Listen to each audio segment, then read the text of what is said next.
কেউ কখনো যান, আমার এই মতুর রহমান দাদার কাছ থেকে আমার নম্বরটা নিয়ে যাবেন।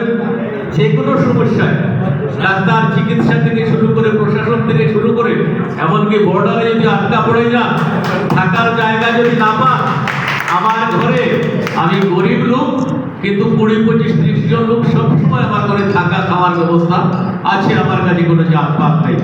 এখানে আনন্দমোহন সরকার এসেছিলেন গত বছর, উনি ওই আরেকটি সংগঠনের চেয়ারম্যান।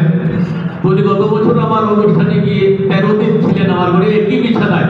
আমাদের কোনো সমস্যা নেই, কেউ আমাকে বাধা দেয়নি, কেউ বাধা কিছু বলেও আমাকে কেউ কিছু করতে পারবে না। তো কিছু বলার নেই, অনেক কিছু বলার ছিল। আমি অসুস্থ, আমাকে ছেড়ে দেওয়ার জন্য অনুরোধ করছি। খুব ব্যথা হচ্ছে, ওয়েদার চেঞ্জ, দেশের বাতাস আবহাওয়া যে, আমার সর্দি কাশি জ্বর, মাথা ব্যথা, পায়ে ব্যথা হয়ে বেড়ে গেছে। এমনিতে আমি রোগী, আমার বেড়ে গেছে।